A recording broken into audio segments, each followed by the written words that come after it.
Good evening, everyone. Welcome to the FearFans podcast. I'm your host, Don, and with me is Chris, and he'll be joining soon. Can't get a hold of him. He probably let his phone die again. Yeah, but and Ironic. so lots of you have been enjoying us covering Final Destination 1 and 2, and so we decided to move on to Final Destination 3. Oh yeah, this is actually the first Final Destination movie I saw. I was 14 when this movie came out, and yeah, and like all the other ones entries, it was a huge hit. Great movie. I loved it. And I forgot how much, like I said, I'm glad you had it for a show so I could go back and rewatch it again. Refresh my Oh yeah, memory. this is definitely a favorite amongst fans of the series, and for good reason. It has plenty going for it. Mary Elizabeth Winstead, in that, and let's see, there were like. Let's see. The one other big name when this was, even though it was a bit part, Corey Monteith, who later would earn stardom in Glee. My cousins always loved that show. Yeah, Corey Monteith. It was a bit part near the end. It was like when the whole tricentennial festival was going on. Yeah. Oh, hey, Babyface. Hey, yes, and Babyface. I know you said that this was your favorite sequel or favorite entry of the franchise. So hey, doing it for you.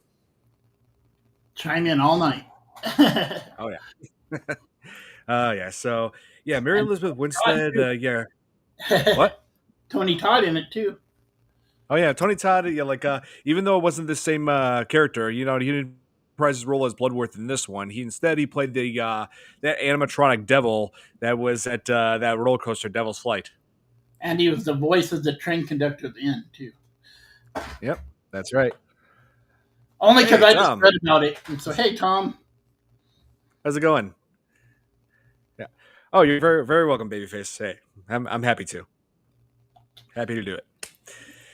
Yeah, so this movie starts off like playing on like one of people's biggest fears, and that's riding a roller coaster. Yeah, I mean, been to Six Flags many, many times in my life, and so I love roller coasters. So, this movie didn't really change that at all. But, but it did keep me away from tanning beds. Right? Yeah, seriously. Whenever I go to the gym, they have all sorts of I just stick to the hydro powered massage bed. I never use the any of the tanning beds. Not just because of this movie, but also because I don't need skin cancer. Yeah, exactly. I mean, too close. Yeah. It's basically Sorry, I'm something. not having the best of days. Oh, hey, Tom, don't even worry about it. It's okay. It's Yeah, okay, Tom. Yeah. yeah, it's all good. Yeah. So yeah, I've heard more than enough horror stories to keep me away from tanning beds, and let's just say this movie did not make it better. Hey, Santi. Santi, what's up, man? Hope I'm saying Good that to see right. you guys. Yep, you're saying exactly right, Santi. Yes. So yeah, this movie starts off at at an amusement park. A bunch of high schoolers who are about to graduate, and Mary Elizabeth Winstead plays Wendy, who was always like a control freak and is always having bad feelings all the time. So. And of course she's the one who gets the premonition about the roller coaster derailing and then causing her to freak out and get her and and like half of her friends kicked off the ride before the disaster happens. Yeah, that's what's got to happen. Don't have a Oh movie yeah, but otherwise. yeah, right, right. But I gotta say, Mary Elizabeth Winstead's performance when she was freaking out about after the premonition it was incredible. Yeah. Seriously, she nailed the whole acting out of terror. She killed You it. did The freaking out. pretty good. Oh yeah, yeah. She's definitely the most likable character out of all of them. Like a few of them definitely have some flaws. So I Yeah, showed I this mean, movie to my friend a couple days ago. I watched it with him. yeah, He'd never seen any of them. He's right. like, it's the Rube Goldberg of horror slash movies. The way they kill, the way Yeah. death kills people. It's like it's the Rube Oh Goldberg. yes.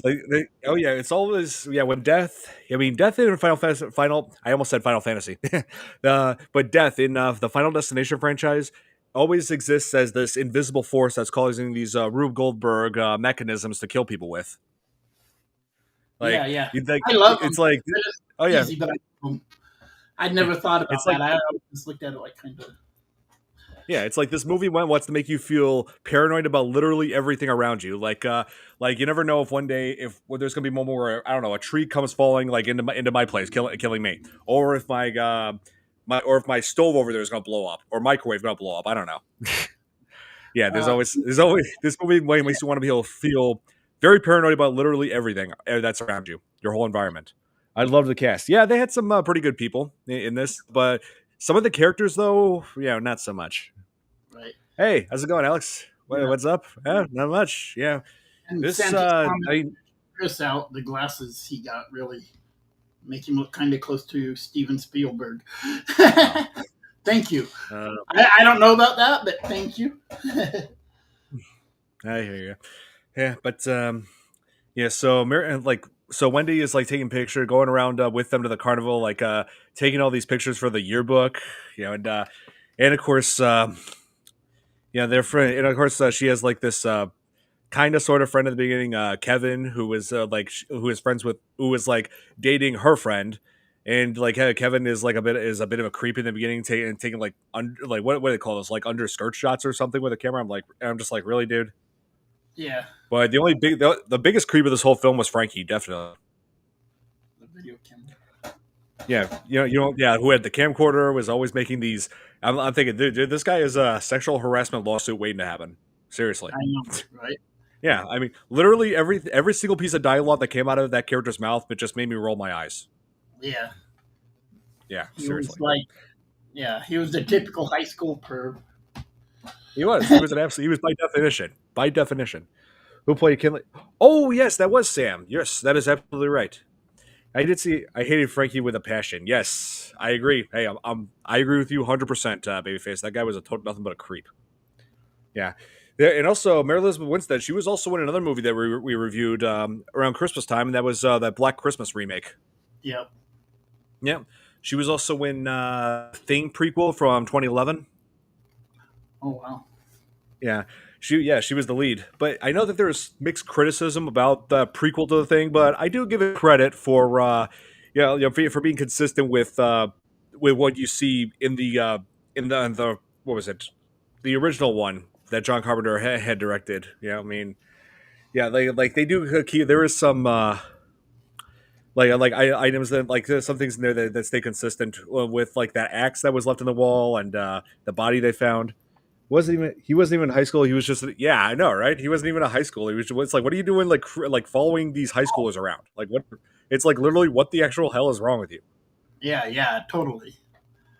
Yeah, it's like, that part of it, I missed something there or something, but yeah, wow.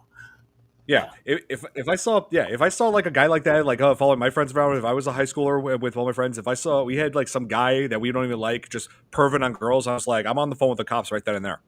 Yeah. Seriously. Yeah. Yep. Yeah. But let's see. There were a few other familiar faces. Let's see. Ashley, who was one of the girls who was burned to death inside of the tanning bed. Shellen Simmons, that's her name. I saw her in this. She was also in Tucker and Dale versus Evil, another great horror comedy. Yeah.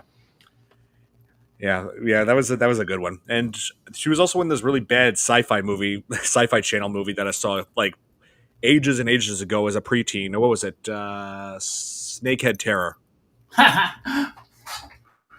And what was that about? Oh yeah, what was that about? Killer snakehead fish.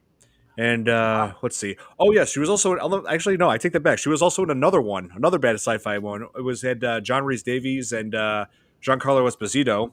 Gus from Breaking Bad. Yeah. Yeah, it was Chupacabra Terror or Chupacabra Dark Seas, whichever title they go with. Dark Seas. I remember that one. Mm-hmm.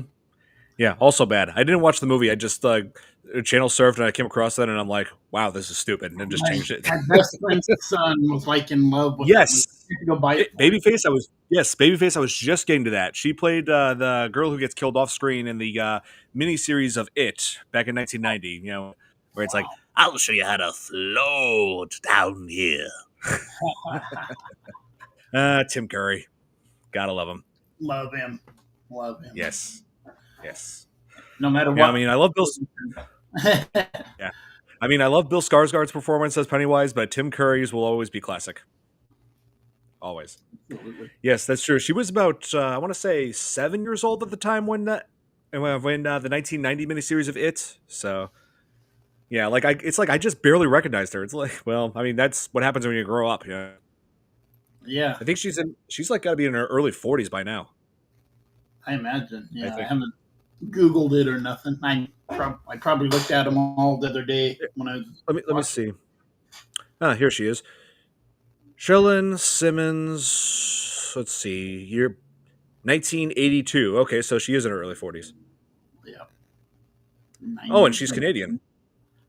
Oh, Eh? let's see. It says that she was from Vancouver. Awesome. Can never beat the classics. Yeah, right. The nostalgia I feel just from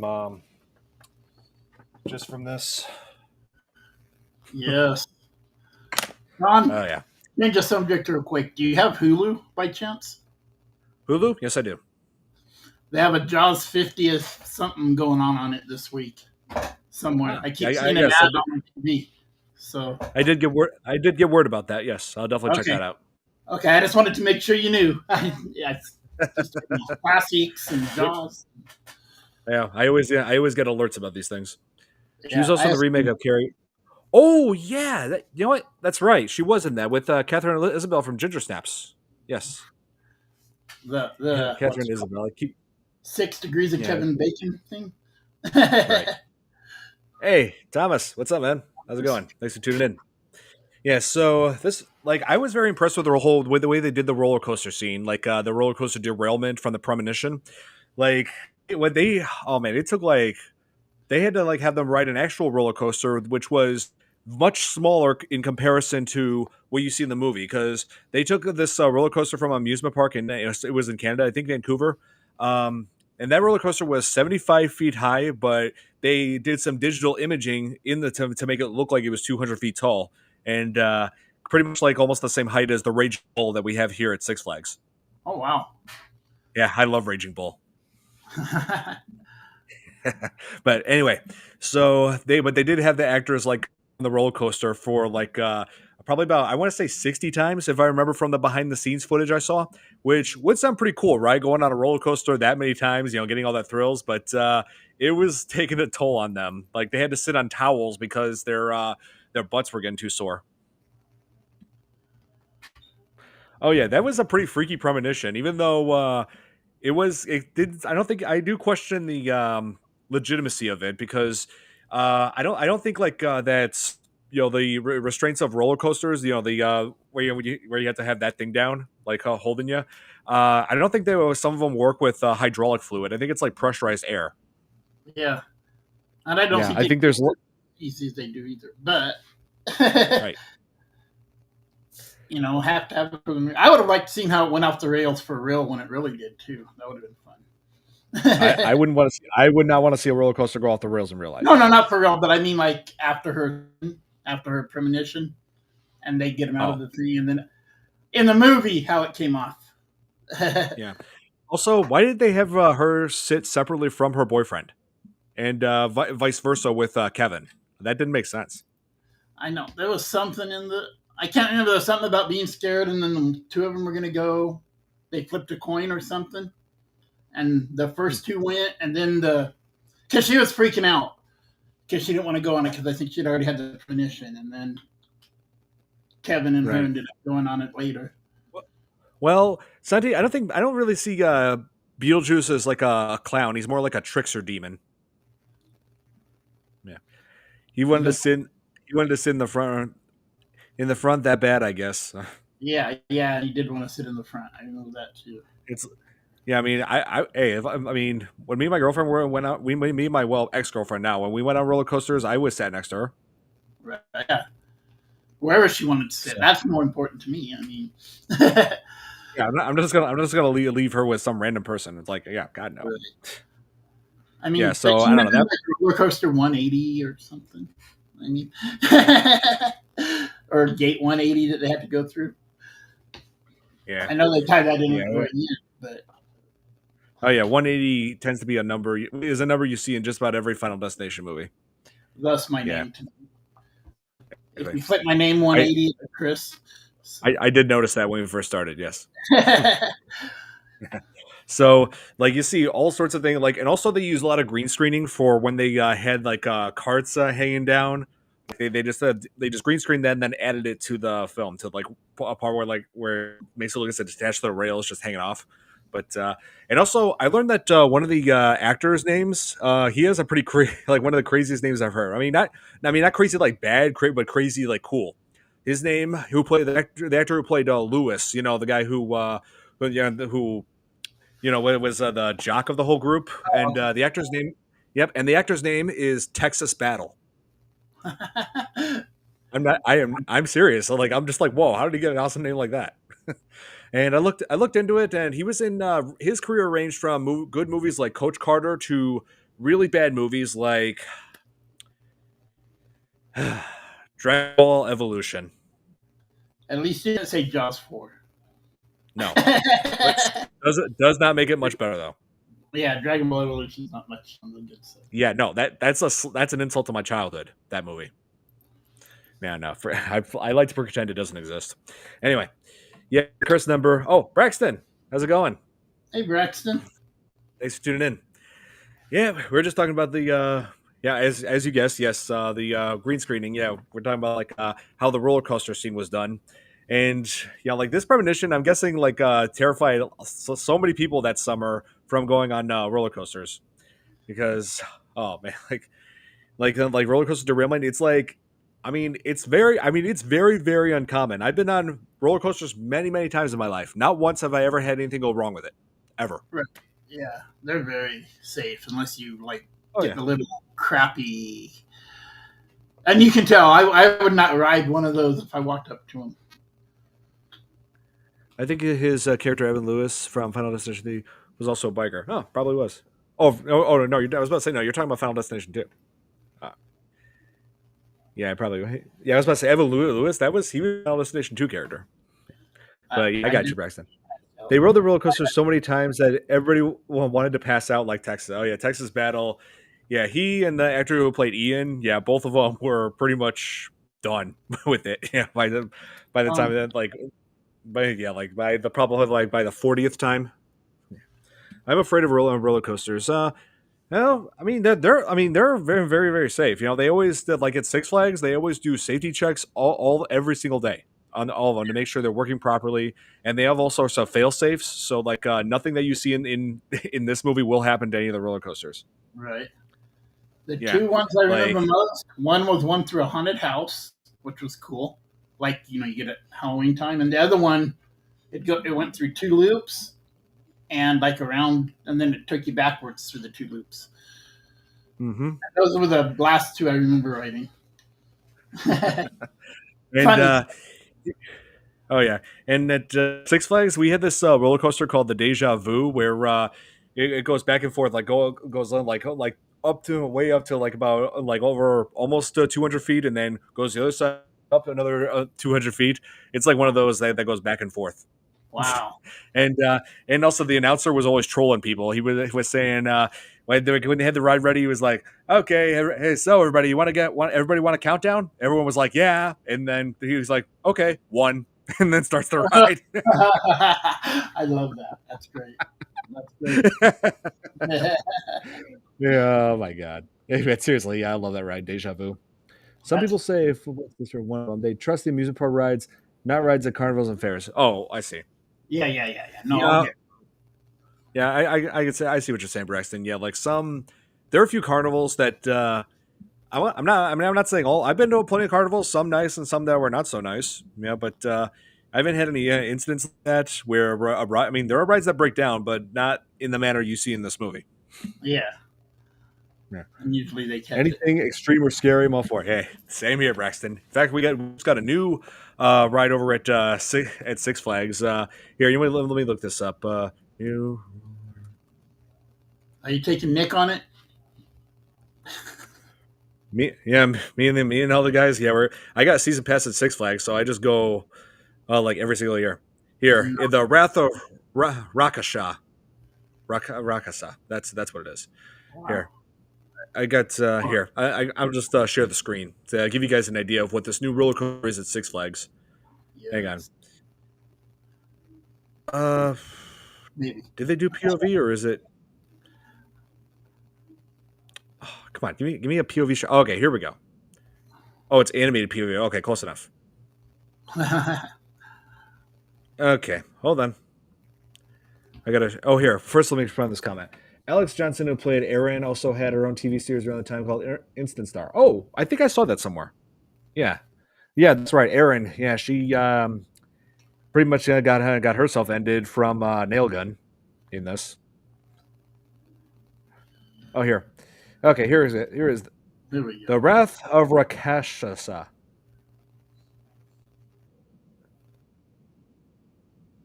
I don't know if they can see it.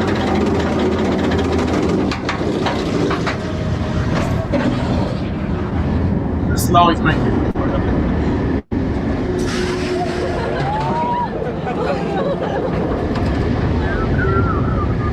It stops right there for 4 seconds, and then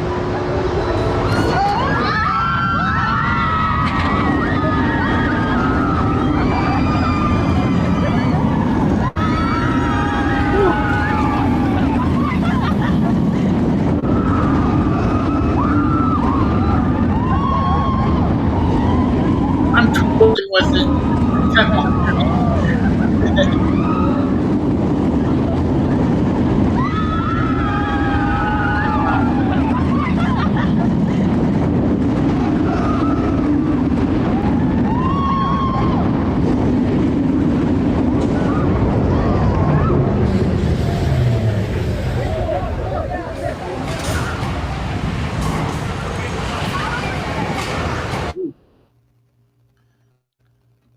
Wow, So that's what so yeah, crazy, isn't it?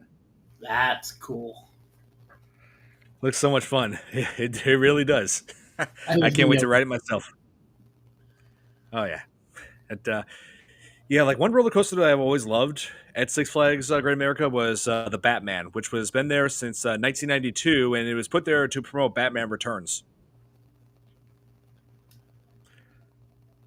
Oh, not not a fan of that, huh, Santi? Yeah, that's all good. Yeah, no worries, man. Oh yeah, but yeah, so she has like what's crazy is like after she has this premonition and like freaks out, and then all the roller coaster staff, the park staff, just treat her like she's crazy, as if they had never dealt with anybody who freaked out from who was scared of roller coasters before. I It's like, know, come on, isn't that something they should be used to at that point? right? I mean, I don't know if I'd let her on there anyway after watching her freak out like 30 seconds early. Yeah, Anyway, I'm just like, oh, I was just like, okay, okay, she comes off, and her boyfriend said, hey, I want to get off too. That's my girlfriend. I would have been like, okay, let him off too. Whoever doesn't want to ride doesn't have to. right? Yeah, and of course, they don't believe her that the roller coaster derailment is going to happen. Like half the people are off the ride, and then those who stayed on, including her boyfriend Jason and also Kevin's girlfriend. What was her name? Carrie, I think her name is. Yeah, yeah. They stay on and they get killed by the accident that Wendy predicted. It's like she's freaked out, like knowing what's going to happen, and then she sees the roller coaster get derailed. Right. Yeah, And then little bit, yeah, in a little bit of time, I'm guessing like just a few days, if not like a few weeks or so, have passed, and like they're graduating. And I'm just like, the way death goes after people right after the disaster that some people had, the survivors had avoided. It's never consistent, the time that it takes for him to go after them, because in Final Destination 1, death comes after them, starts targeting the survivors like 1 month later. In Final Destination 2, it's like immediately. right. Yeah, so it's never consistent. And I made that joke like last time we covered, when we covered Final Destination 2, I made that joke about the first film where it's like, so Death was like, does Death keep some sort of like a schedule as to like what sort of survivors he goes after from certain disasters? Well, in It's the like, first one, he had his month-long vacation he had to take. yeah, or was it like, let's see. So so people survived from Flight 180. I want to go after them, but first I need to focus on taking out the survivors that should have been killed in that tsunami that happened on the other side of the world. Yeah, let's take care of them first, and then we'll focus on the survivors of Flight 180. Right. Right. Yeah, I guess death. I guess death as an evil, unseen entity just works in mysterious ways. Right. I mean, even skipping people. I mean, Yeah, exactly. But Babyface. I mean, that's what Kevin gets for being a creep. right. The Yeah. only person. Yeah, I mean, Maybe Death likes to take coffee breaks. Coffee. Yeah, he's waiting. Death is just waiting in line at Starbucks. Yeah, it's long lines. Right? Oh no. Win prizes. Oh yeah, we still do that. Like games to win prizes and such. Yeah. Yeah. Yeah. What were we gonna say? Oh, I don't remember. I think I was agreeing with you or saying something about your comment. I see. Nothing important. Yeah.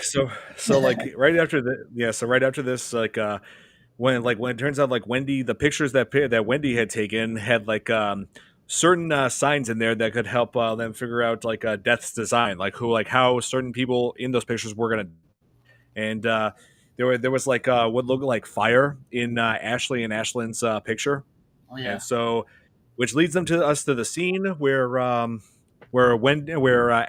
and Ashlyn are going to the tanning beds, and then the Rube Goldberg effect happens when thanks to Death, which traps them inside those tanning beds because like a shelf fell off and then like somehow locked them in place. And I'm like, couldn't they just push the shelf like out and open the tanning bed? And then I feel like I don't know. I just feel like there's some ways they could have gotten out of there.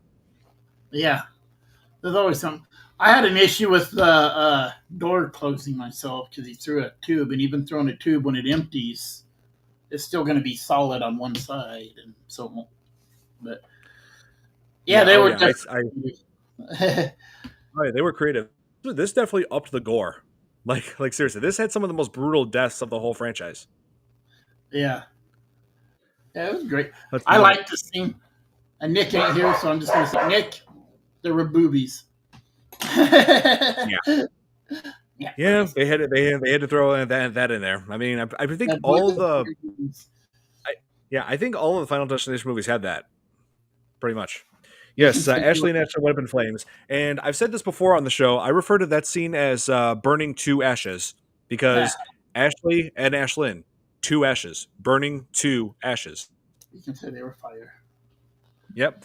Yeah, like they had no way of getting out or even turning off those increasingly hot tanning beds. Like they're the condensation from that slushy that Ashley had was somehow had like messed up the controls and like it caused the heat to go up. I'm thinking I'm pretty sure this is not how tanning beds would really work in real life. I'm pretty sure they would never get that hot. I mean, I wouldn't. I mean, yes, I would never use one, but I don't know. I just feel like some things, like the way that thing malfunctioned. Pretty sure there are like plenty of fail safes to avoid that. Yeah, above and beyond. So I do love the effects that they had, like where their skin is like burning and the boils are forming on the forearm, and of course they actually did have a stunt person be on fire for that scene, like for about 10 seconds. Yeah, I did not know that. That's amazing.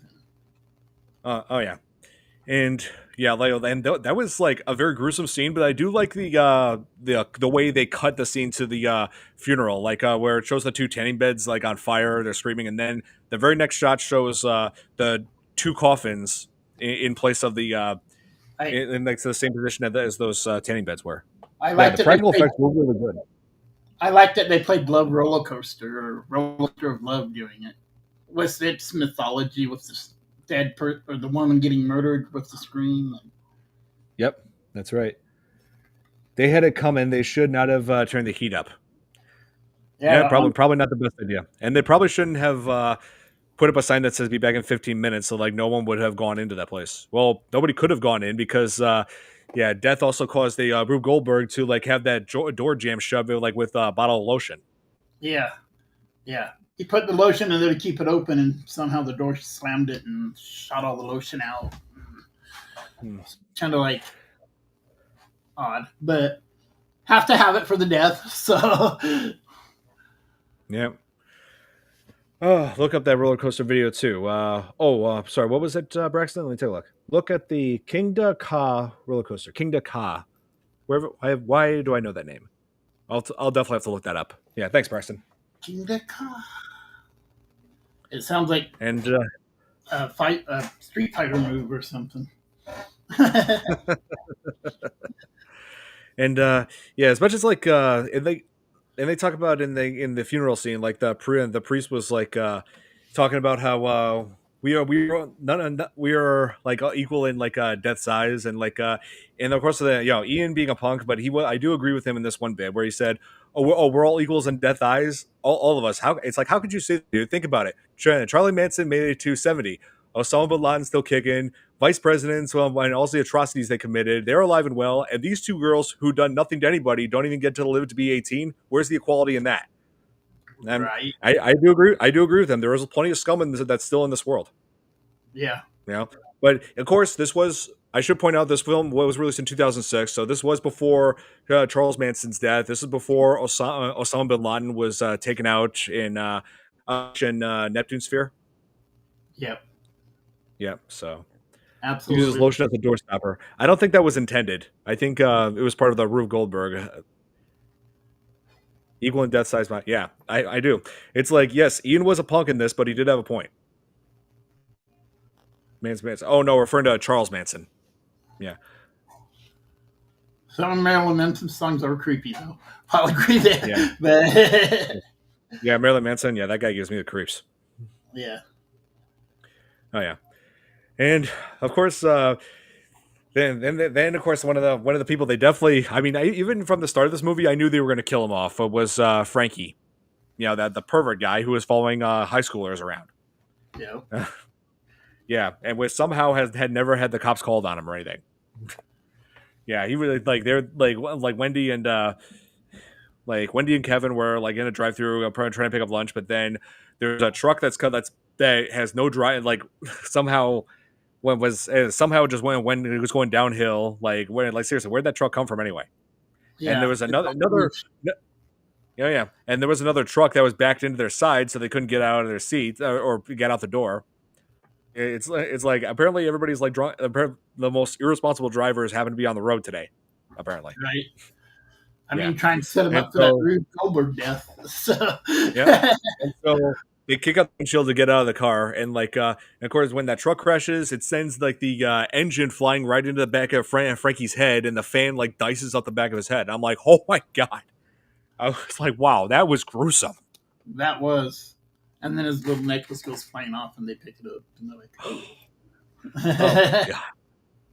Yeah, so it's like yes, Frankie was unlikable, yes, but the way he died, it's like Jesus, dude. I know. Yeah, when I said they up the gore factor, they weren't. I'm not joking. Yeah. Aaron and Ian, Especially back then. they seem like an awesome couple. Aaron and Ian, yeah, they seem pretty cool. The goth. Oh yeah, and then there was like they are just trying to figure out Death's design like by looking at the pictures that Wendy had taken at the carnival, and that gives them the clues that indicate that Texas Battle was next.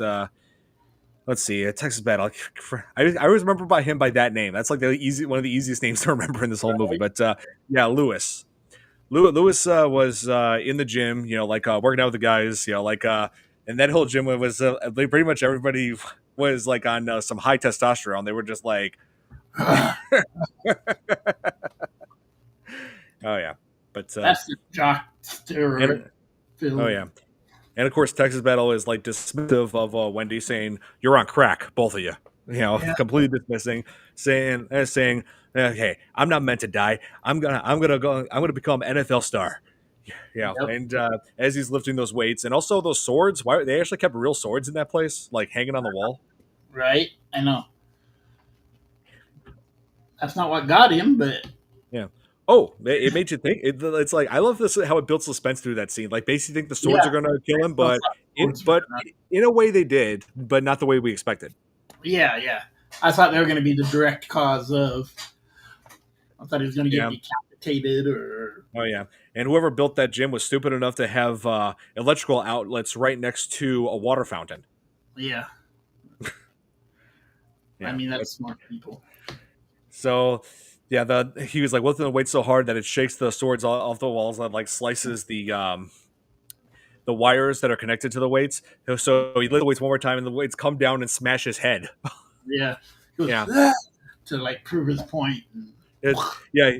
The swords didn't kill him, and he was just like, Oh man, what did I tell you, Kevin? All I do is just win. Lifts the weights more time, and then they come smashing his head. I'm like, I mean, I got to point out though that I do love the practical effects in this, but the blood in this, for the most part, was definitely looked pretty CGI. Yeah, Yeah, I'll go with that. I didn't think about baby yeah. thing. But still, it looks better than that god awful CGI sweat that they used in Dragon Ball Evolution. Yeah, you Yeah, heard me correctly. They had to use CGI to create sweat off of somebody's head. really. I never Stupid. even paid attention to that close. But Stupid. wow. Yeah, seriously, that movie. There's plenty wrong with that movie. I don't. If I had to tell you what's wrong with Dragon Ball Evolution, we'd be here all day. It'd be a whole nother show. Yep, it's a complete insult to staple Original? of my childhood. That was mine too. Ooh, nice. All of them? All of them. Ooh. Yep. We used to watch them. I can't remember what channel they were on. We every Saturday they came on. It was like a marathon, and then the new one, and we just Toonami. watched them all. Yeah, it might be. Yeah, Toonami. Let's see. There's that. Here, go back where you are. That '70s show. Game of Thrones is right. Okay, I had to adjust it. Some of the stuff fell. No, totally. I get you. I'm the same way with some of my stuff. It's like, there. Heard of the King Da Ka roller coaster? Here, let me. You know what? Actually, let me look at that right now. King Da Ka roller. Oh, here. King Da Ka roller coaster. Where's this at? Once the world's tallest and fastest roller coaster. Oh, here, Great Adventure. Okay, that's where I know it from. It's a Six Flags roller coaster. Oh wow. Oh wait, held the height record until its closure and demolition. Okay, so it's not there anymore. Tom and Jerry. My childhood was also Tom and Jerry. Oh, classic, classic. Those are great too. That's back when we were smart enough not to throw an M80 at each other. Well, most of the time. Really. As we discussed a few weeks ago, most of the time.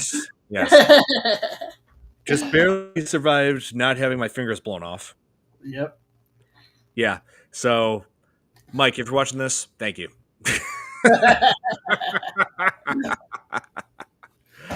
Oh man. But Childhood.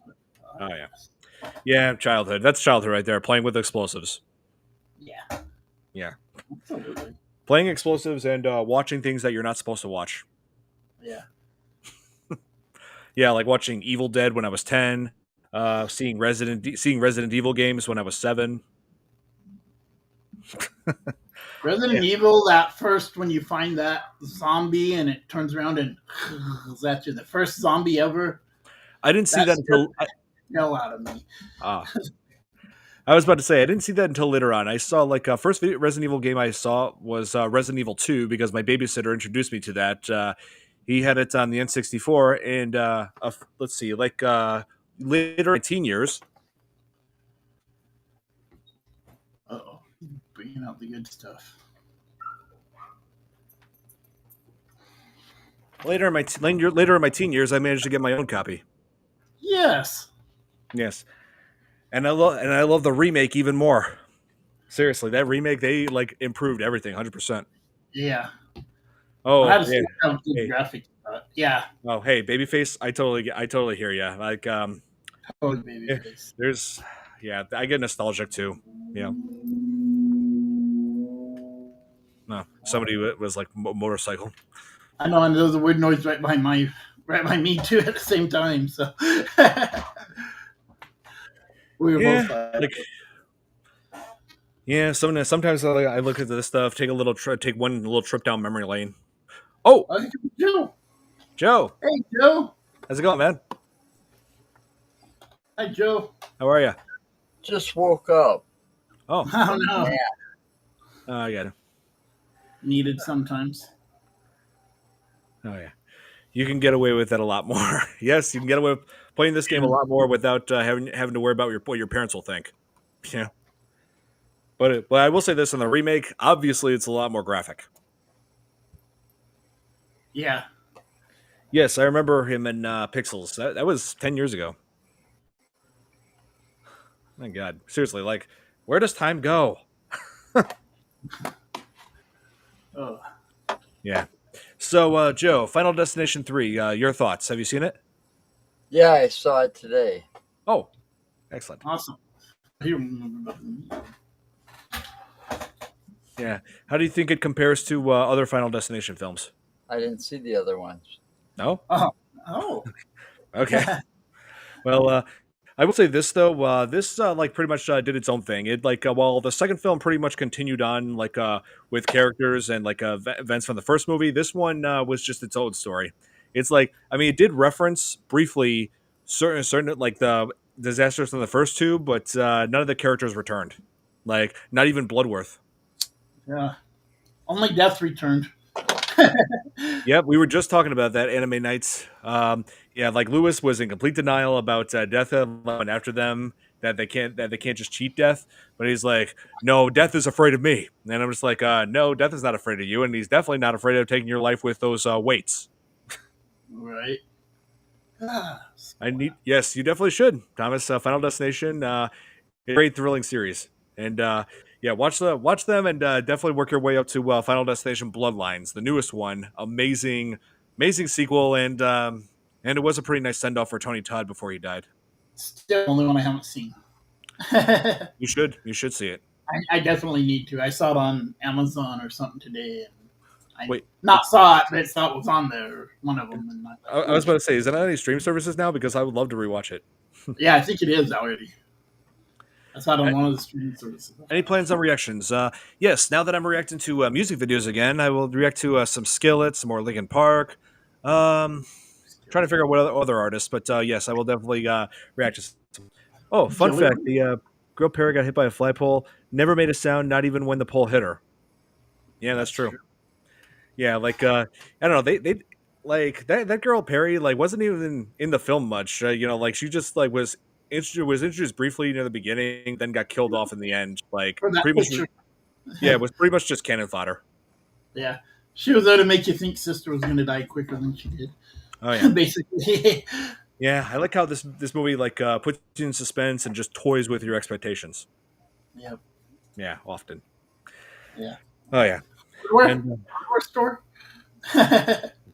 yeah. So, what do you guys think? This movie introduced some very gruesome deaths. Which one do you think was the most shocking of all of them? The only one that made me go, ugh, was the flagpole.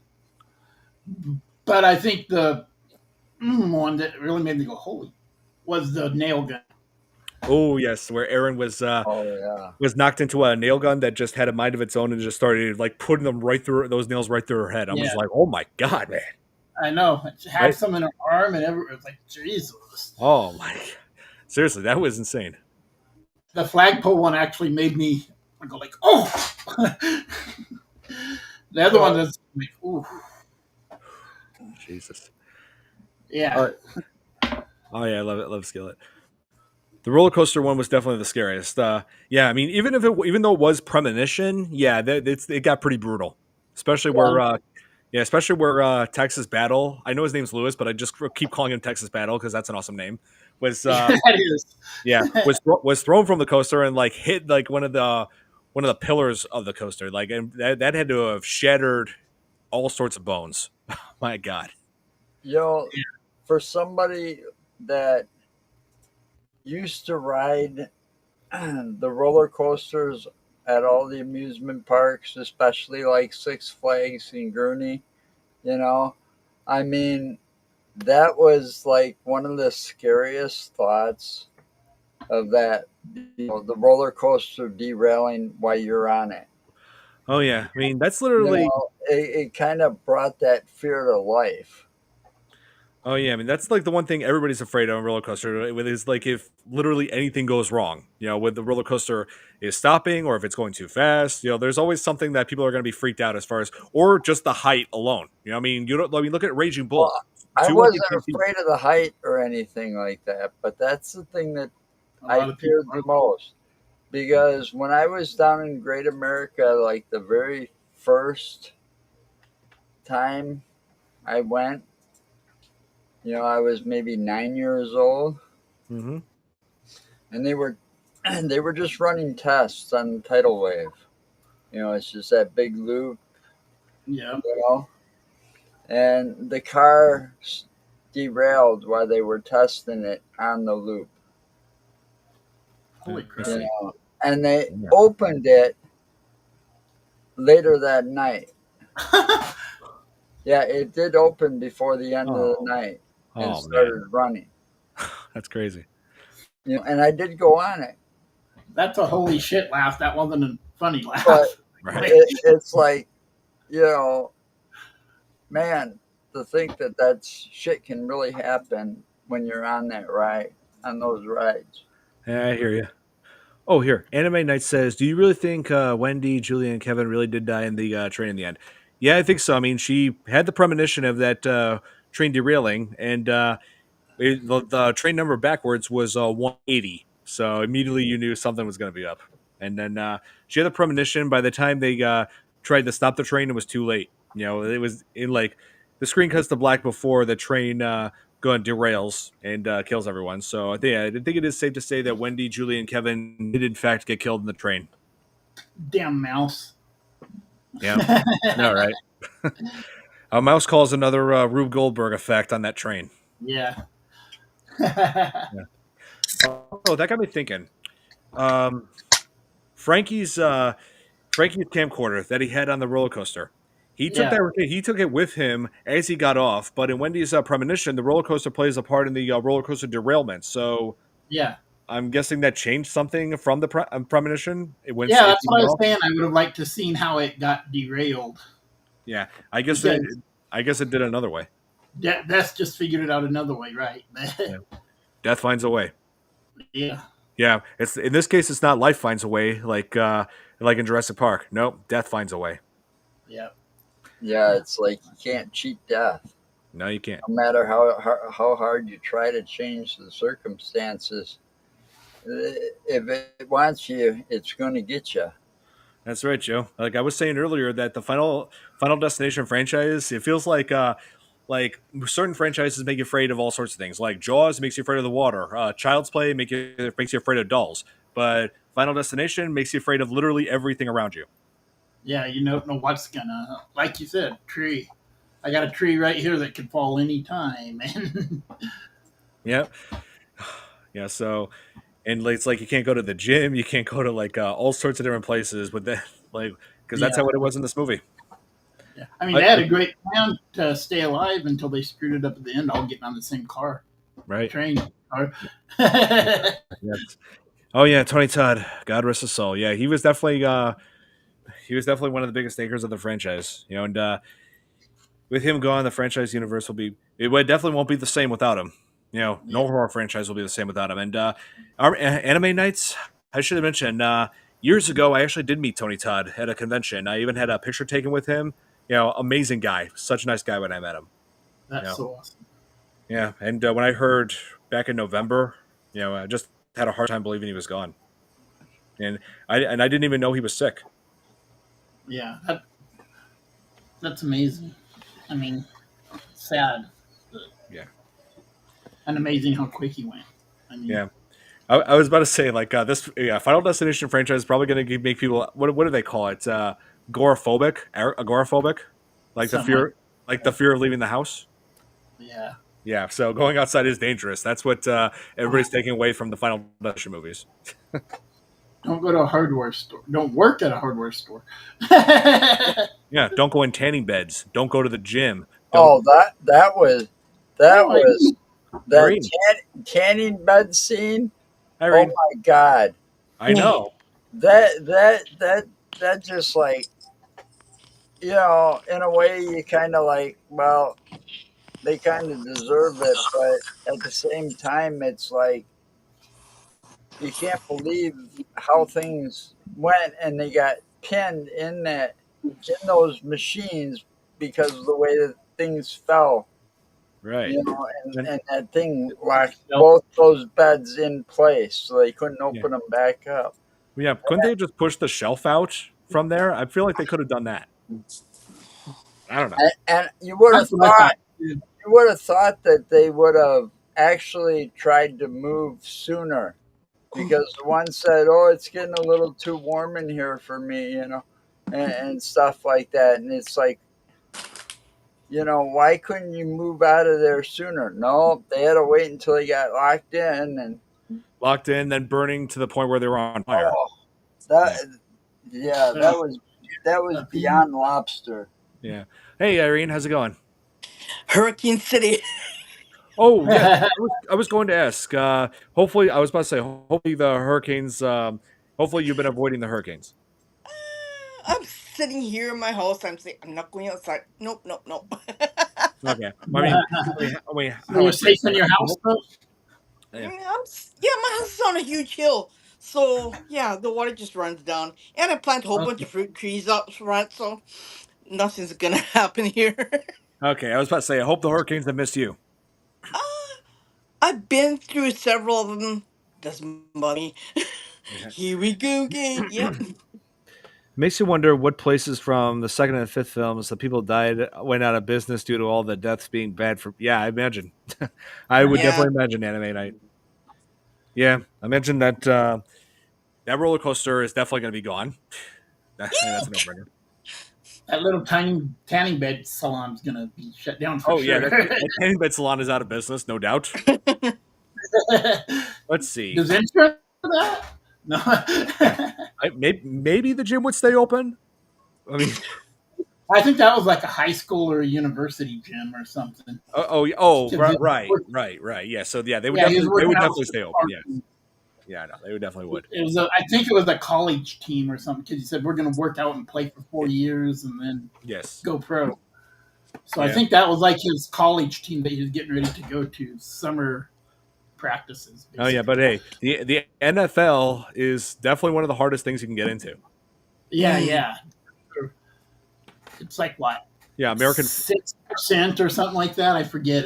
I think it's less than that. To get into to get into American football, to make a career out of it, that's like one of the hardest things a person could possibly do. I mean, including all the injuries they get, the head injuries, and apparently what I heard that they don't get insurance. Yeah. Because it's just liable, right? Like forever being injured from busted bones and skull fractures and skull injuries. It's like you get a bookload of their injuries on top of it, and of course they get paid a lot of money, but they also probably pay a lot. They probably pay a lot for their medical bill too. On top of that, right? No doubt. Yeah. I mean, my dad. My dad played football in high school. And Loyola Ramblers won city title back in '75. Mm-hmm. And so I'm pretty. Yeah, he knows all about football. He knows like there are risks with it. He definitely would know about like all the injuries, the potential injuries people would have with it. So going pro, it's like. It seems like an awesome thing. Like when you're like in NFL, it's like you're playing the big leagues, right? But there's always risks, always. And they look sad afterwards when they're done playing, and they look like what the cat dragged in, right? Yeah, but I have seen that a lot. Has anybody heard of the full song Dunge? Oh, Dust in the Wind. Yeah. My mom has. Oh, yeah. And she's still alive, so. I guess, yes. You're thinking about Final Destination 5, right? Because they did play that song in that. Yeah. I remember first hearing that when I was in high school, and oh, God, now I'm thinking about how much time has passed since then. Oh, man. Not quite as much as me and Joe, but. I got you there. But I get you. I know exactly what you're saying, man. I mean, hey, I was in high school when this movie came out. I was a freshman. Right.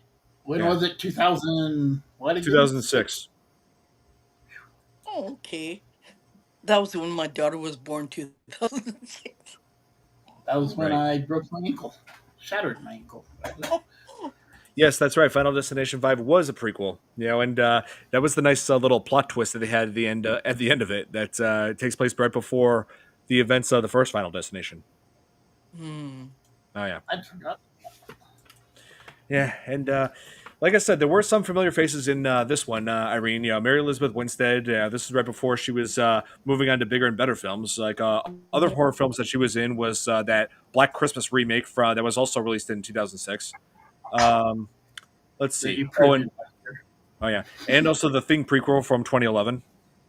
Yeah, which had a lot of continuity. That's the word I'm looking for. It had a lot of continuity, kind of like with John Carpenter's The Thing.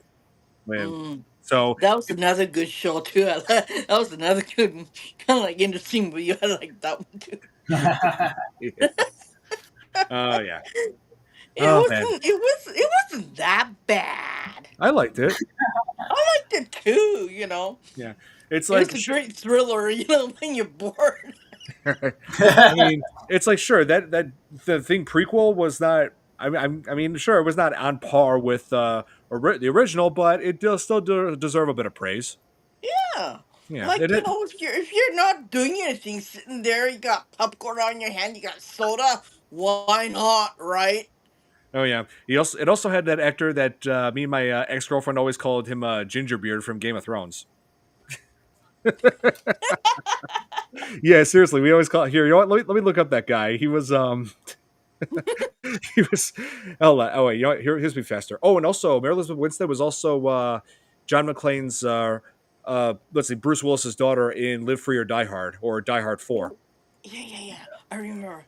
Yeah. That's right. She played like Lucy McClane. Let's see. The Thing. No, I want not the original. I need the prequel here. Okay, let me look this guy up. I'll recognize him immediately here. Oh yeah, Christopher Hivju. He played Jonas in that. Yep, that's him. I was about to say Norwegian. That's okay. That's why I was about to say his name looks Scandinavian. Let's see, and he played Trumund Giantsbane in Game of Thrones, and he played Olaf in Cocaine Bear. That's also where I saw him from. Olaf, and he had a girlfriend named Elsa. Yeah. Okay. Anyway, I heard. Let it go. Let it go. I heard that in the fifth film there were clues. Yeah, there were a few clues if you look carefully enough. So. Yeah, like you look at the kind of. Oh wait, I'm trying to catch up with comments. Okay. So people are still wondering. Oh, here, death comes for us all, even Candyman. Yeah, that's true. Yeah, Tony Todd, God rest his soul. Yes. To this day, people are still wondering why Molly had to die, since we're never on the death's list. Well, she was just wrong place, wrong time, I guess. Yep. Yeah. I mean, same goes for everybody else on that plane, because that's the whole point. When you realize why that plane was destroyed in the first place, it was because death was tying up loose ends, like taking out the people that survived the bridge collapse, and death and all those people just happened in the wrong place, wrong place, wrong time, because they were trying to take out Sam and Molly. Yeah, and of course, the people from the first film were going to be on that plane, but got off, and then the cycle starts over again with them. And it's a continuum, isn't it? Yeah. It always is. You literally make these forever doing stuff like that if you wanted to. Oh yeah, she was toast. Well, technically, Sam was toast because he got burnt. He was the one who was in the explosion. She was pulled out of the plane from the pressure pulled down, and then was broken in half by when she hit the panel or not the wing. It's like part of the tail of the plane. You know what I'm talking about? Yeah. Yeah. But yeah, that's when we're toast too. Question for you: if you could be in one premonition in deaths of all the films, which premonition would you want to be? Oh man, that's a good question. Let's see, which premonition do you think you guys would be in? Which one do you think would be like the one you would survive from? Survive? Ooh. I don't know. I'd probably be at one of the carnivals. I'd probably be in one of those pictures. That's my kind of scene. So I more than likely would survive the premonition in Final Destination 2 because considering that it's a highway pileup, I'm pretty sure I would avoid that by just merging off to the side of the road, avoiding all that chaos in front of me. Yeah, I've dealt with that a lot driving, and yeah, that's what I do. Or take another route. Roller coaster. Oh, you'd really want to be in the roller coaster premonition? That's pretty terrifying. Oh, we lost Irene. Oh, well, Irene, hope you come back. Hopefully. Yeah, and yeah, Nick's still not here. It's only a couple minutes late Nick time. He's an hour late. An hour. Yeah. Plus. So yeah, he's AWOL. Yeah, but oh, let's see. So let's review the premonitions. The first one was a plane explosion. Second one was a highway pileup. Third one was roller coaster derailment. Hey, Irene. Okay, she's back. And my cat knocked over my, you know what? Uh, hey, late. Well, you are Billy, but that's okay. Yeah, we've still got plenty to talk about in this. But let's see. So the fourth premonition will focused on another like a pile of cars, but this time it caused like parts of cars to fly at people and kill them. And let's see. And the fifth one was a bridge collapse. Sixth one was a building collapse of what looked to be like the Space Needle from Seattle, a knockoff of that. Yeah. Seriously, the new Final Destination Bloodlines, definitely see it. It's amazing. What would Trump say about the roller coaster? It's pretty clear to me that this roller coaster is pretty awesome. Yeah, Devil Slide. It seems like a really nice ride. I highly recommend it.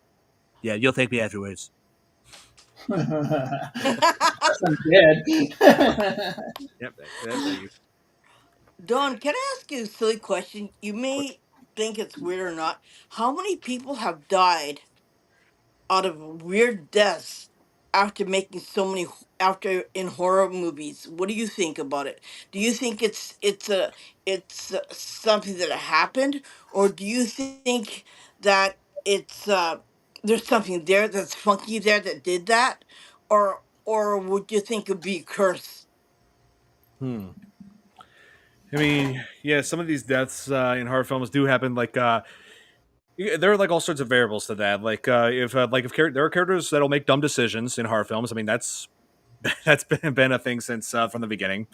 Like, somebody does it. Like, if somebody's trying to warn another person, oh, don't go back there. There's like the killer's back there, and that character they're warning doesn't believe them, goes back, and then gets himself killed off. You know, there's always going to be people who will make dumb decisions like that. But I'm not thinking about. I'm thinking about because there are certain films that were made that people did die, right? So you're talking And like real life. yeah, in real life they did die after the film. Like that, like crazy coincidences, like after someone died in the film. Yeah, like there's stories about like films that could be cursed, like people who are involved in The Exorcist or people who are involved with Poltergeist. You know, like that. Yeah, because there's two people who died after Poltergeist, right? The Yes, little girl, her sister in the show was murdered. the sister was murdered. Yes. Yeah, I mean, from what I heard, that land where that house still lies is on Native American ground. And they Right. got pissed because the director, the director's assistant, I don't know who was in charge, put a lot of skeletons or put a lot of, real dead skeletons on the land. I'm just wondering if, you know, they made these great movies, right? It was great watching. It was a really good thriller. But the consequences happened, right? Mm-hmm. I'm just wondering, like, was it worth it, or I don't know. My head's in several places because I deal with stuff like that, right? Right. It is it's my job, okay. But I'm just wondering that what it did to these people afterwards and how it affected them. Not what it was worth it, but I don't know. You tell me, right? I kind of see what you're saying, but yeah, there are tragic coincidences that happen with certain movies. You know, Yeah, like and there are some people that then that die immediately after a movie is done. You know, like we were talking about like when we talked about Jaws the Revenge, we talked about that actress who was murdered, Judith Barzey. yeah. Yeah. It's just like, you know, Not even horror movie. it's just really hard. Yeah. But I I have my friend is also she's also an empath, but she deals with her side is Native American side, so she helps me with all the Native American spirits Right. because she's part Cherokee, and so she does that. And she's a touchy feely person as I am, but we're together doing this because she's my partner, and plus I'm teaching her, so she's also my student. I see. And there's a lot of things that goes on when they do a movie on particular land, right? And we're told not to do this, but they did it anyways, and the spirits got kind of pissed off. Okay, Right. Yeah. and yeah, and it's like a domino effect where things after things have died, done, and people have died. It's just, yeah, I'm just wondering, like, does Hollywood understand what what happens when you do this and this and this on that particular land, and what could happen afterwards? All You're they care right. about is money.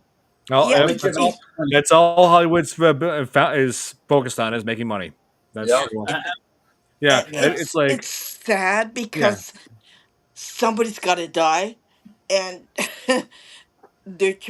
you're next, I right? mean, Yeah. that'd be one of the a hell of biggest. an idea for a documentary. I mean, yeah. I mean, one of the biggest movie tragedies, on set tragedies that I know of, is from this.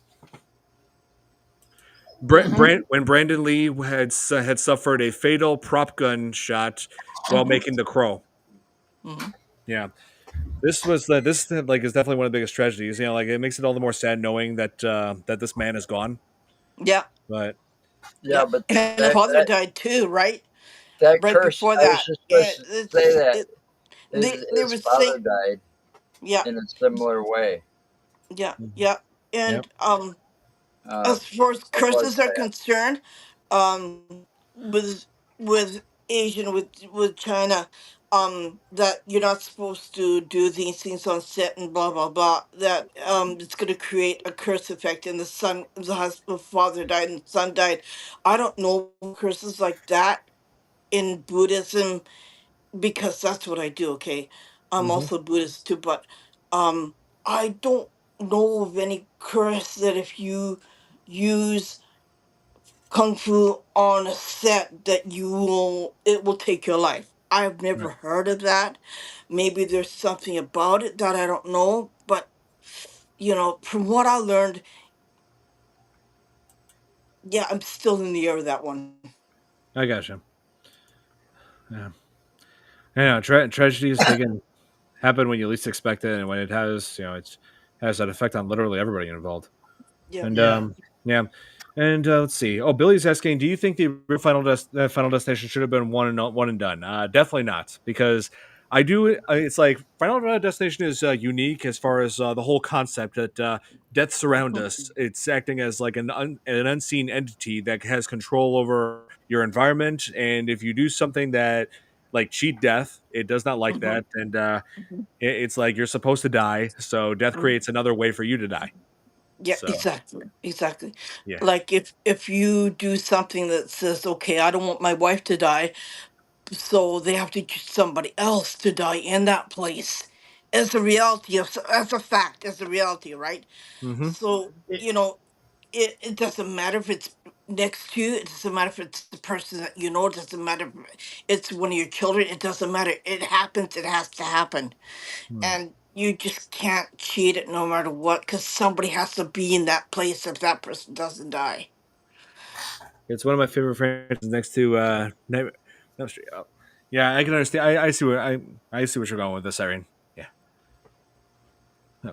Hard to believe that the series was originally meant. Yes, that is true. It was originally meant to be a episode of the X Files where Mulder and Scully were literally going to be investigating death itself. Mm. Yeah, and it's crazy when you think. I mean, they tackled like so many different supernatural aspects through that Mhm. series. I mean, oh yeah, I love X Files. That along with Buffy the Vampire Yeah, Slayer. that was good. That was one of the best TV shows. Like, the, I gotta watch it. Oh, it's coming. Okay, when is it come? Okay, program your TV so it comes on. If you can't, take a video of it. Oh yeah, and I hear they're rebooting Buffy the Vampire Slayer. Yeah, she's Yep. still going I to be in didn't it. know that. Yep, it's true. She's not going to be the main Slayer in it, but she's still No, going oh to be no, in it. she's like acting as like a mentor type from what I've heard. Yeah. Who's gonna Yeah. be Buffy? It's Yeah. gonna be That's her for Buffy. You know. Oh yeah. And so, like Wendy and Kevin, like go to the tricentennial, and I questioned like the. Hold on, let me look up the exact year that they that they had in this Final Tricentennial. Destination pre tricent. Oh, here I'm gonna see what year they were talking about because the tricentennial like took place in like okay Pennsylvania, right? 300-year celebration. Yeah, yeah, pretty sure that that town wasn't around when most of America was not even occupied. 16 Yeah, something. yeah, exactly. So I feel like the dates were like non-consistent with real history. Mm. Yeah. So yeah, tricentennial, 300-year old town in. So that would mean said it would be the town had like been set up like 1706. Yeah, Mhm. America was not founded back then. Nope. Yeah. So whoever So whoever did this obviously was not familiar with dates. yeah, They need to so take a history and maybe they're just correlating the 1706 and 2006 Yeah. dates then, and not really thinking about anything else. No. I did like how when she was going through clues, she showed Abraham Lincoln and Yeah. whatever on his Yeah, like forehead. yeah, she was said she could find clues through certain pictures, and yeah, like those showed like there was the distortion through the top of Lincoln's head, saying, "Oh, Lincoln, that means Lincoln was shot in the head." Then it showed World Trade Center with a shadow of a plane on there, and I'm like, "We're seriously going there? Yeah, Really?" yeah. I think that was to maybe throw a little bit of. Yeah, we're throwing 9/11. It's like we're really throwing 9/11 into this. Yeah, but you're not supposed to think about a movie that deeply when you're watching it. Right. That's the point. Yeah, I mean, well, given that some and- of us. I mean, do you really, actually sit there and dissect the movie as you watch it? every single time I'm dissecting a well, movie I every do single that time. too. You know, Just He's put a my mind to film work student. the whole time, straight through. I do that too. Yeah, film I'm student, just as right? bad. Yeah, and Or were a film student, yeah. right? and Yeah, that's like, why. what? Yeah, I'm like I think back to when we covered the first movie. Like I commented that like this movie was released in 2000, and I'm like I'm pretty sure like when oh man when Devon Sawa when his character when they were Alex. Yeah, when he was looking out, like saying, "Oh, the plane's gonna explode" and all that. I'm pretty sure if that movie had taken place in post 9/11, they would have done a lot more than just kick them off the plane. They would have evacuated. Yeah, Yeah, yeah, no doubt. a lot more. When I first And watched the movie, have every 6 shooters in their head. Yeah, really. No, the Josh, FBI? we I involved. The big green or Shrek. Oh, actually, I mean that was actually referring to Shrek, the actor who played Nosferatu in the original. Yeah. I believe that was. Hang on, Nosferatu from here. Max Shrek, that's his name, from Yeah. the original Nosferatu in 1922. Yeah, Max Shrek as Graf Orlok. Yes, Yeah. I believe. Yeah, because they I threw watched in. that a couple months ago, actually. Yeah, because when they One named of the these. first things I watched if I got out of the hospital. Yeah, because when they named the characters in the first couple of Final Destination movies, they actually named them after horror filmmakers. Mm. So, like there was a mother and son whose last name was Carpenter in Final Destination 2, clearly a reference to John Carpenter. John Carpenter, yeah. What's he ever done? No, I'm kidding. I'm totally kidding. Totally joking, guys. We're gonna go there. Yeah. When McKinley was when he was getting killed by a sign that had his name on it. Yeah, like they live in a town called McKinley, right? And Yeah, so and his name is Ian McKinley. Mm. Poor guy. Yeah, he died from something that had his name on it. Yeah, the irony. Yeah, he even made a comment about it sucks going to high school with my name on it or something. Well, to be fair, there actually was an episode where Sam and Dean did investigate a death entity. I mean, Supernatural, amazing series. You know, Sam and Dean, they investigated just about everything that had to do with the supernatural entities. Yeah, But I remember that show when I was in high school. Hmm. Man, but so I heard they're coming back with a new series now. I wouldn't be surprised. Yep, because one of my friends is also paranormal investigator. His wife likes supernatural. She's got everything in her house with supernatural, right? Oh yeah, Goods. And apparently, from what I heard, that they're gonna come back again, and they're gonna create another series of supernatural. yeah, they're bringing But back all sorts of. Oh god, it's they're not bringing back. creating another series. It's like continuing the series, like with a new season, is what's happening. And it's like after the end of season 15 is what they ended at. It's like they both died because here's, Dean driving down the highway in heaven, and meanwhile Sam's going and getting older on Earth, and then when he finally dies of natural causes, he shows up and meets Dean on this bridge. Now my question is, to make a season 16, how the hell are they going to do that? Yeah, that is a good Because question. I they're mean, both dead now. well, Unless they've cheated. Now they've cheated death quite a few times in the 15 year seasons that they had that supernatural. Go on. well, what if they did a spin-off with like new characters? Mm. That's a Well, possibility. they did have Or Sam's kid. Sam did have a kid while Dean was up there waiting in heaven, and his name was Dean. Yeah, that's true. They possess someone, or So, in a good way. they gotta. I don't know how they're gonna figure this out, but it's gonna be interesting to watch because it's one of my favorite series to watch. It is. It's Yeah. amazing. Nick says that he's never seen it, and I'm just like, wait, what? You've never seen Supernatural? What? Hey, I'm like, Okay. him of all people. Oh, Him of all people. I've seen it here in Japan. Like, yeah, I. It's a good thing you're not here right now, Nick. Yeah, Nick. We'd be ripping right into you about that, Nick. Like what the hell's wrong with you? How did you miss out on Supernatural? I know. I mean, I admit I got a late start on it because I was working when it started. I had to work great night shifts, so I mean, I started like 3 But late, you, but I but caught you up. were able to still see it, right? Yeah, it took me a while. My friend has watched it. He just binges it over and over again. Yeah, my thoughts exactly, babyface. My thoughts exactly. So everybody go to his Facebook page and give him crap. Yes. For sure. Yeah, everybody go to Nick's Facebook page. Tell him watch Supernatural. Yeah, One person at a time. Yes. Flood his page. Tell him watch Supernatural and Stranger Things. Yeah. Oh, yeah, that's a good What? one. That's Stranger a, Things right? too? Yeah.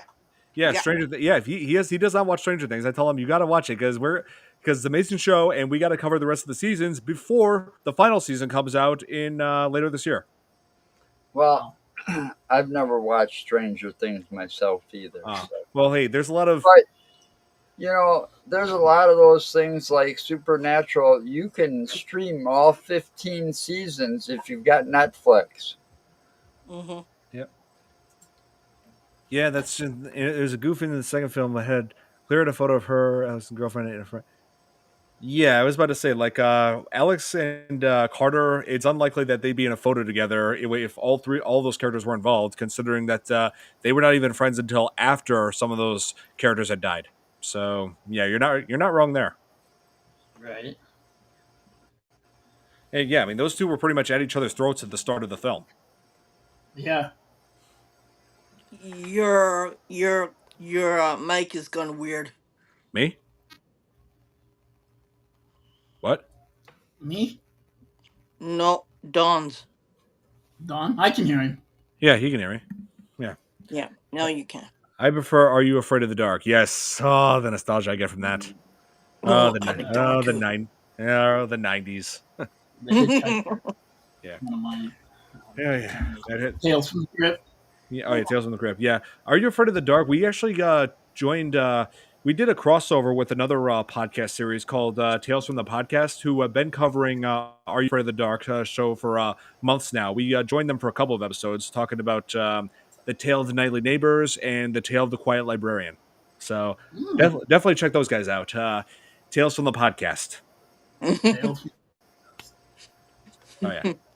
Yeah, they're pretty awesome guys. But like I liked doing crossovers with them. I wish we had more time to do it, to work with them again. Yeah, for sure. Yeah. So anyway, there's like the tricentennial, like lots of chaos happened. Some of it was due to a horse that got freaked out. Yeah.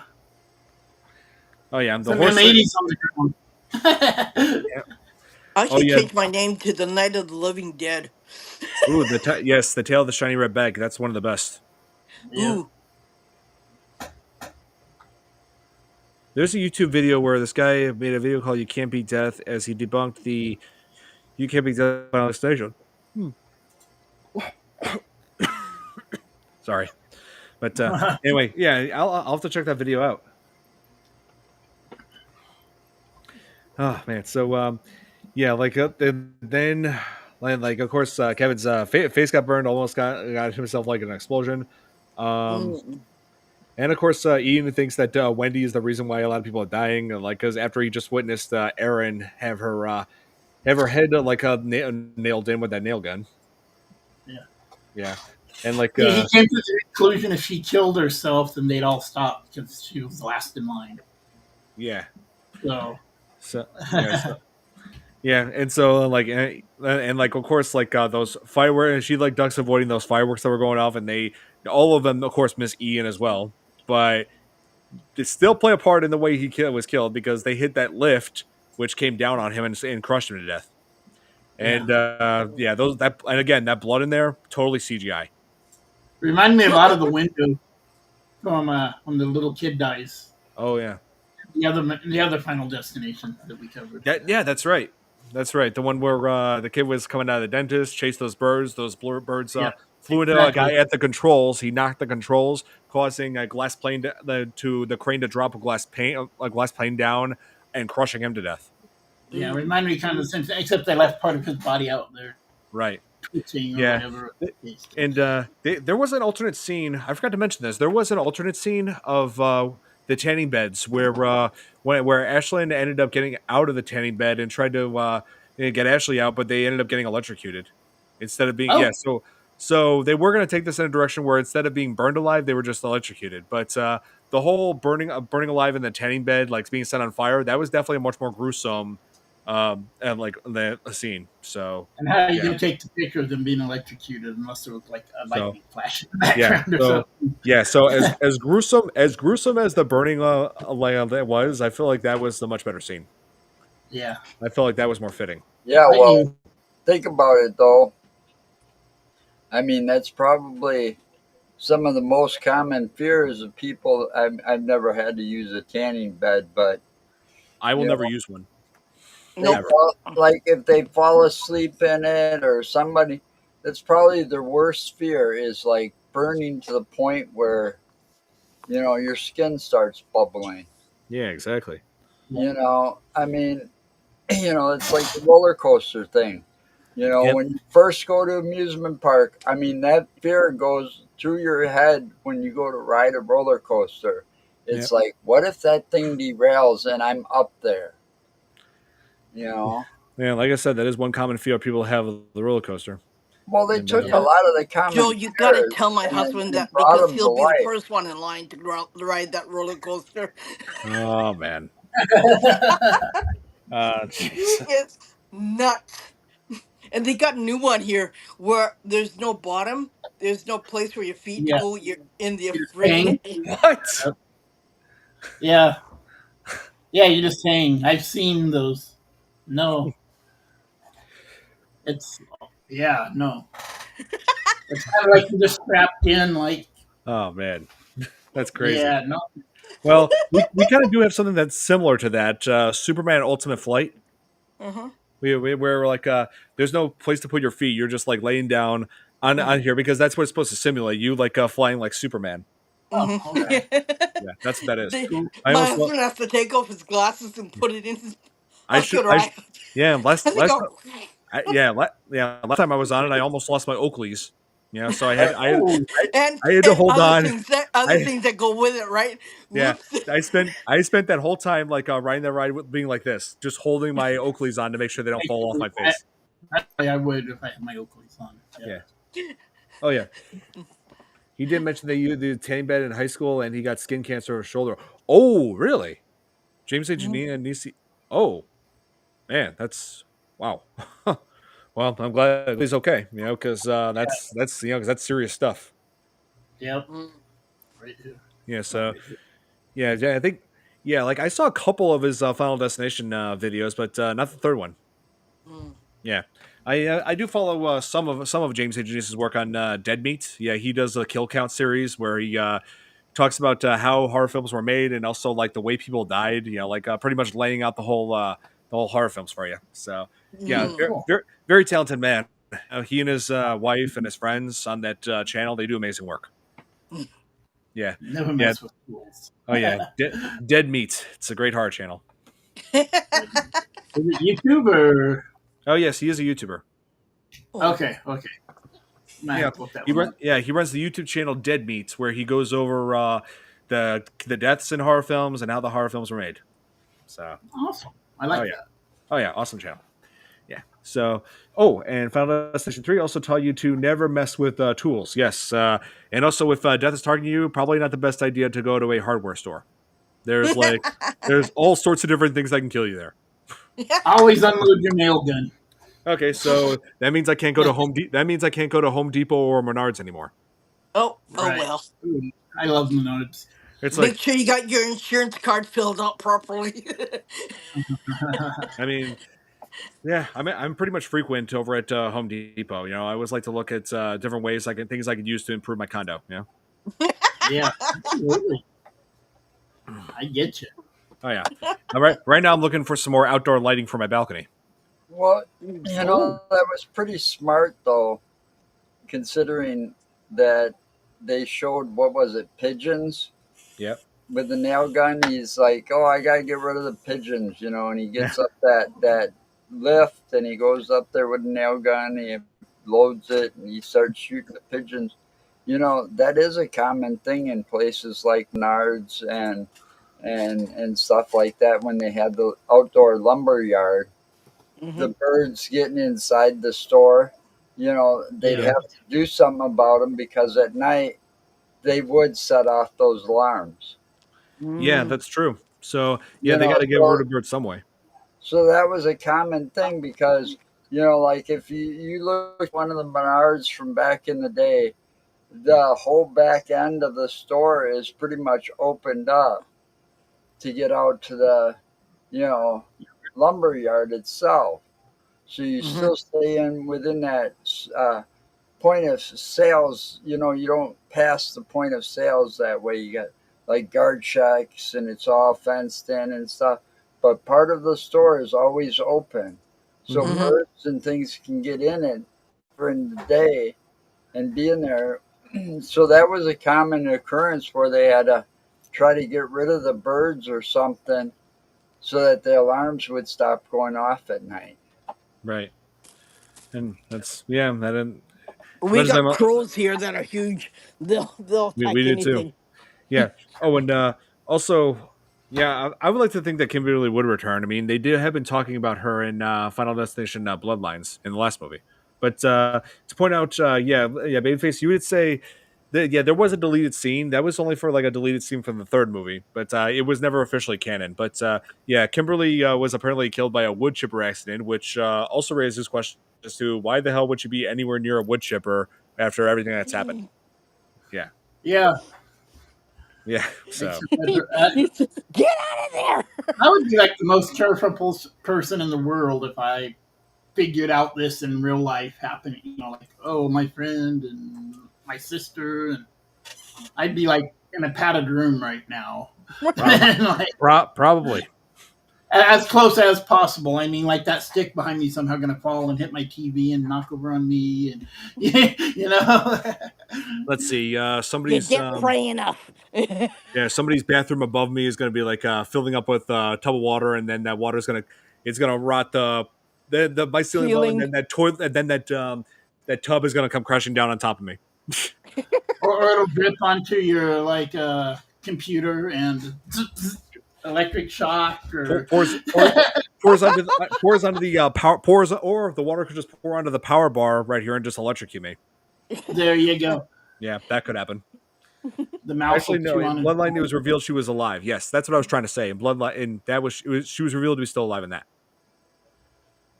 Yep. See, Irene. Oh wait, okay, I'm back. Yes. Okay. It's been one of those days. Right. Oh, and when also, I drive a lot, I get stuck behind the logging trucks, and that always freaks me out. I just always think back to that scene. Every time I see a logging truck, I'm reminded of Final Destination 2. Yeah. Every time. I always have that flashback. I'll be driving, and there'll just be one like in front of me, and I'm like, yeah. I'm just going to slow down just a little bit more. Yeah, exactly. I wouldn't even want involved in the logging business because logging is like the number one job that people get killed by. Mm-hmm. Yeah. It's serious. I looked at statistics. Yeah. Yeah. And also, I like how Kimberly is played by AJ Cook, who was in one of my favorite crime shows, Criminal Minds. Yeah, she was in it. Oh yeah. And so this ends with Wendy having a second premonition, this time of their train being derailed, and by the time the premonition's over and they try to get off the train, it's too late. And then there's the end credits which plays Love Train cover by a cover of Love Train by Tommy Lee, and you know who Tommy Lee is, right? The drummer from Motley Crue. Yeah. Yeah. He was married to Pamela Anderson. Yes, he was. And Heather Locklear. Yeah. Oh yeah, that's right. That blonde too. Yeah.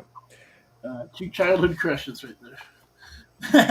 Thankfully, logs don't bounce like that in real life. Don't bounce like in real life.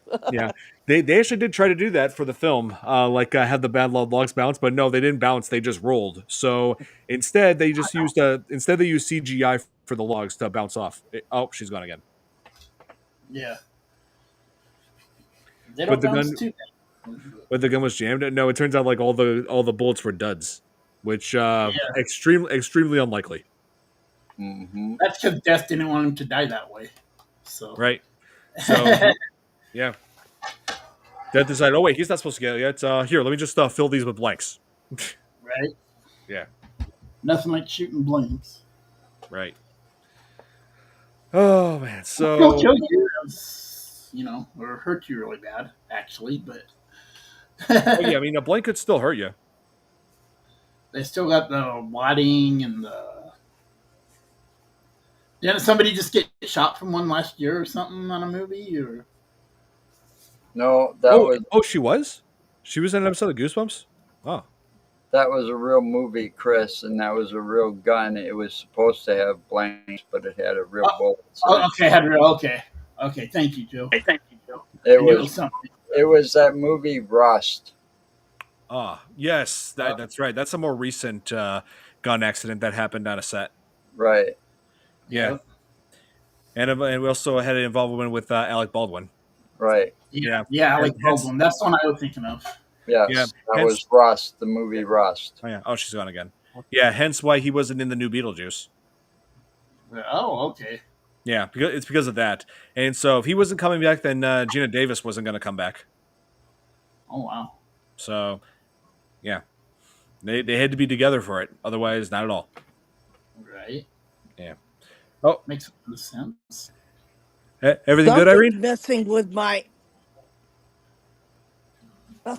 Every time I get kicked off, something's messing with me. There's a hurricane coming through. There is a hurricane, okay? It's pouring rain outside. I know. I'm missing here. What the heck's going on here? Like, I usually get kicked off anyways, no matter what. It's usually paranormal. The rumors that Bloodworth could have been death itself. I've heard that. Yeah, I did hear that theory, but I never really believed in it. I believe that he knows plenty about Death's design, and it's kind of revealed in I mean, I don't want to spoil anything for those who haven't seen Final Destination. Go ahead. I'm okay. I'm okay. No, really. I'm not going to spoil it for you. I really don't want to. But I don't want other people spoiled. I don't mind. Yes. I'm good with it. But Yeah, I'm serious. It's one of the biggest. It's one of the biggest plot twists. So I don't want to blow that for you. Oh, come okay. on. Just write it in my messenger, okay? What happens? Oh He my ain't God. gonna tell us. So we All right. So Don, I get- got something to show you. I'm bringing out my voodoo doll. I need to look it up and watch it real quick.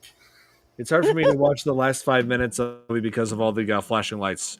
Oh yes, yeah. The final scene definitely has a lot of flashing lights, so it can be an issue for some people with certain conditions, and or just people who are sensitive to lights. I am. I kind of have to watch it sideways. My TV's right here, so I kind of watch it kind of like. My TV's over there. Nice. Yeah. I mean, you can see the edge of my TV right here. But... Here.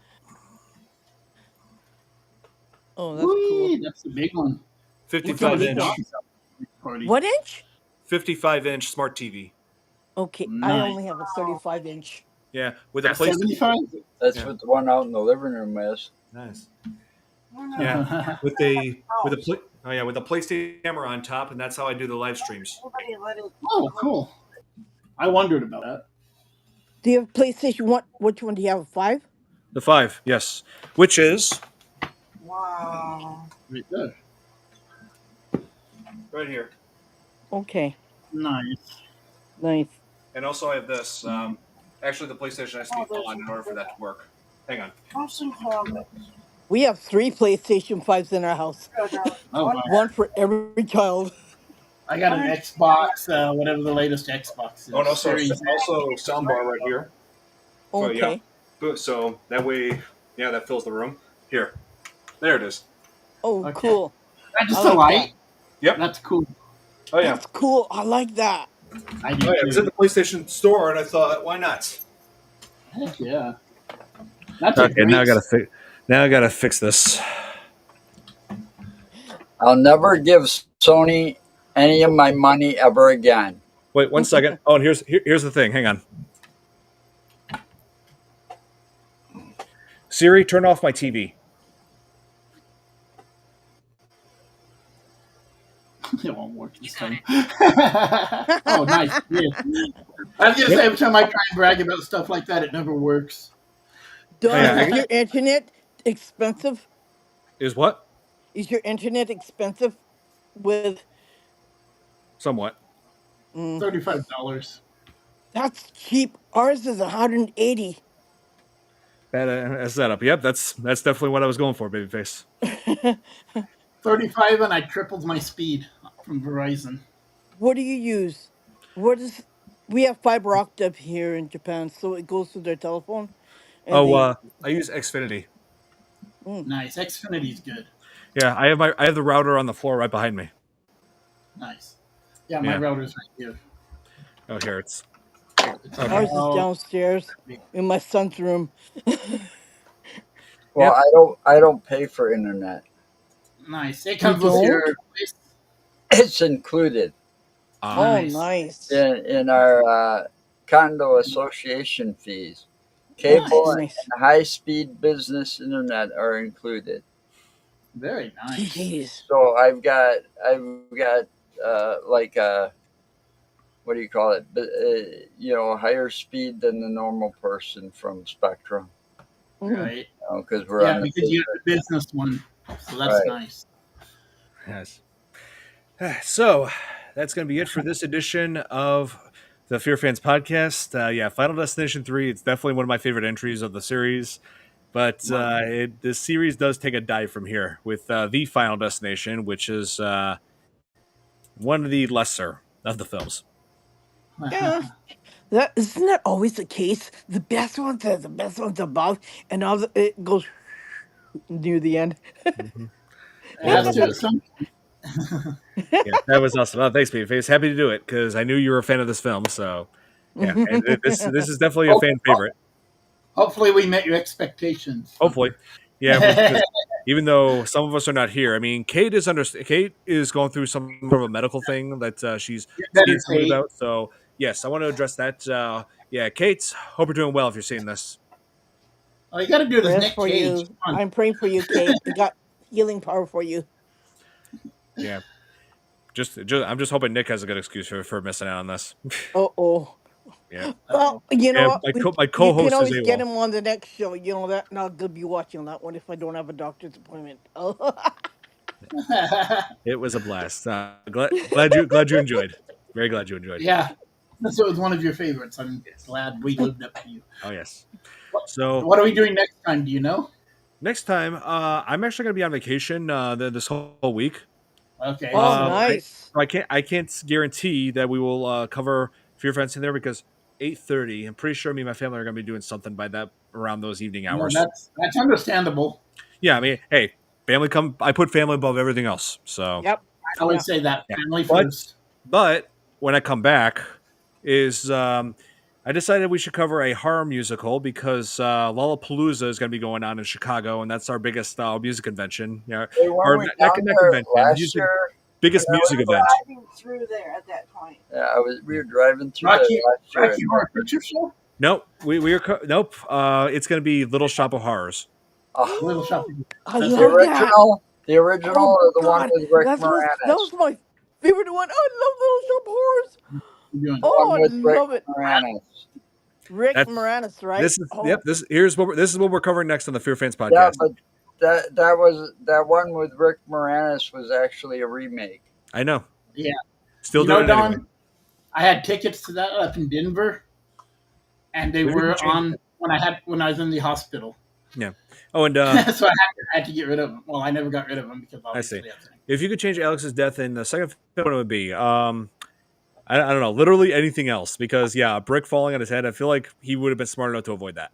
Yeah, I'm pretty sure there should have been something a lot more complex. He needed a bigger umbrella. Can we do anything covering Saw movies? Yes, we covered the first two. So if you want to look through my past episodes of the podcast, we did cover the first two Saw movies. We'll cover Saw 3 a little further down the road. Yes. So we'll be happy to jump back into that franchise. Wishmaster? Can't wait. Wishmaster? Wishmaster? Yeah, we can do that. Yeah, I like. I like that movie. So yeah. Oh, and also I like how the copy that I own of Little Shop of Horrors also the original director's ending. Oh, nice. Yeah, we'll get into that when we cover this next time. So no FearFans next week, but we will be back the following week. I just I got some next week. I got some much needed vacation time. I'll be on time next week.